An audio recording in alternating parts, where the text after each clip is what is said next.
गांधी तीर्थ, निसर्गाच्या सानिध्यात महात्मा गांधींच्या जीवनावरील जगातील पहिले मल्टीमीडिया म्युझियम. आजच भेट द्या. गांधी तीर्थ, जैन हिल्स, जळगाव. अधिक माहितीसाठी www.gandhifoundation.net वर विजिट करा. कोणत्या मुद्द्यावरती ही पत्रकार परिषद तुम्ही घेतलेली, काय सांगायचं आहे? मी माझ्या मुक्ताईनगर विधानसभा मतदारसंघातल्या मतदार यादीच्या संदर्भामध्ये खऱ्या अर्थाने आज ही पत्रकार परिषदेची आपल्या समोर आलेलो आहे. पत्रकार परिषद घेऊन 6 तारखेला आपल्याकडे नवीन मतदारांची प्रारूप मतदार यादी आपल्याकडे 20 तारखेपर्यंत त्याच्यावर हरकती होत्या आणि 29 पर्यंत हेअरिंग घेऊन 30 तारखेला ती कन्फर्म मतदार यादी प्रकाशित करायची होती. मुक्ताईनगरची प्रारूप मतदार यादी या दिवशी 6 तारखेला प्रकाशित झाली. त्या दिवशी आम्ही ती मतदार यादीचं अवलोकन केल्यानंतर आम्हाला त्याच्यामध्ये 43,246 नावं हे दुबार, तिबार आणि 4 वेळा त्याच्यामध्ये दिसले. आम्ही तशी तक्रार मुक्ताईनगर म्हणजे आमच्या निवडणूक निर्णय अधिकाऱ्याकडे केली. मी केली, अनेक मतदारांनी केली, मी उमेदवार म्हणून पण केली आणि मतदार म्हणून पण केली. आता 2,96,000 मतदारांमध्ये 43,000 मतदार जर दुबार, तिबार आणि 4 वेळा असतील तर मला असं वाटतं की ती निवडणूक प्रक्रिया निकोप पद्धतीत होणार नाही. ते कुठेतरी मला प्रभावित होईल आणि ते निवडणूक प्रक्रियेमध्ये अडचणी उभ्या राहतील. हे याच्यापूर्वी अनेक वेळा झाल्या.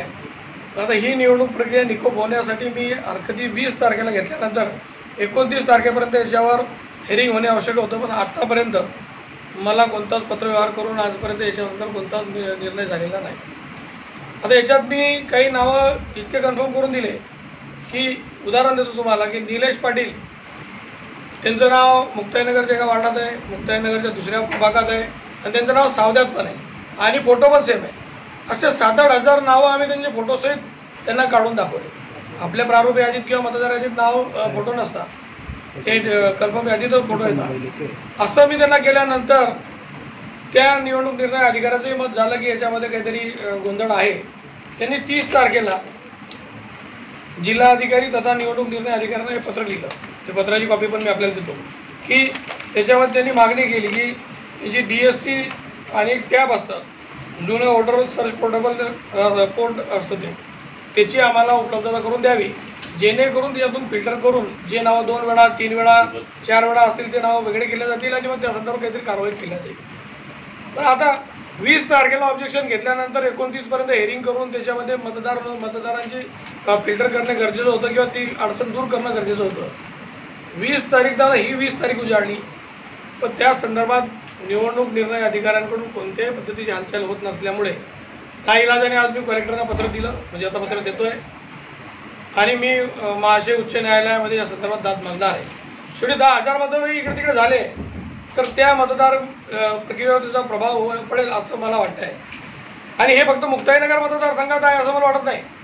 मी जेव्हा माहिती घेतलेली आहे ती अनऑफिशियली मी सांगतो तुम्हाला, तर जळगाव जिल्ह्यातल्या प्रत्येक मतदारसंघात अशा पद्धतीचं काही ना काही कमी जास्त प्रमाण झालेलं आहे. पण माझ्या मतदारसंघात 43,000 आहे, हा मोठा आकडा आहे. आणि त्यातल्या त्यात निवडणूक निर्णय अधिकाऱ्याच्यावर आजपर्यंत कोणता निर्णय घेत नाही किंवा असंही म्हणत नाही की हे 43,000 नावं बरोबर आहे किंवा हे 43,000 नावं खऱ्या अर्थाने दुबार, तिबार, 4 वेळा आहे पण आम्ही डिलीट करू शकत नाही किंवा आम्ही डिलीट करतो. अशा पद्धतीने कोणतंच उत्तर आजपर्यंत न दिल्यामुळे नाईलाज असतो मला आज आपल्यासमोर यावं लागलं आहे. कारण याच्यातून गोंधळ निर्माण होण्याची दाट शक्यता होती.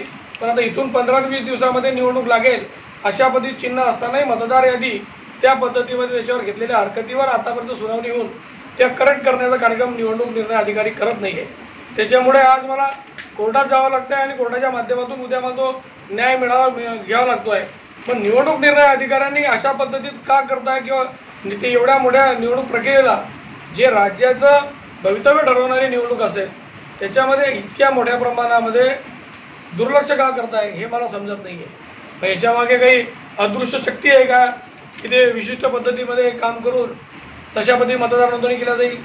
माझी तक्रार आणखी एक अशी आहे की माझ्या मतदारसंघात जी मतदार यादी आहे त्या अनेक नावं भुसावळ तालुक्यातल्या काही गावांची आहे, अनेक नावं मलकापूर तालुक्याच्या काही गावांची आहे.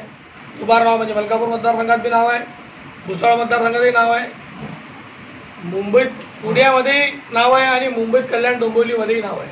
त्या लोकांच्या कल्याण डोंबिवलीत नाव आहे, त्या लोकांचे पुण्यात नाव आहे आणि त्या लोकांचे मुक्ताईनगरमध्येही नाव आहे. ही दुबारची जी यादी आहे जी आता 43,000 दिसतं आहे त्याच्या व्यतिरिक्तचा विषय सांगतो मी तुम्हाला. त्याच्या व्यतिरिक्त हे असेही आहे, हेही तक्रारी त्यांना केली, पण आजपर्यंत कोणतीच चौकशी त्यांच्या माध्यमातून झालेली नाही. मला असं वाटतं की निवडणूक प्रक्रिया मध्ये दोष निर्माण करण्याचा काही लोकांचा प्रयत्न आहे, तर त्याच्यामध्ये कोण कोण सामील आहे हे भविष्यामध्ये समजेल. पण निवडणुकीच्या माध्यमातून हा जो विषय होणार आहे याला मी उच्च न्यायालयामध्ये आव्हान देऊन उच्च न्यायालयातून मला न्याय मिळेल असं मला वाटतं आहे. एक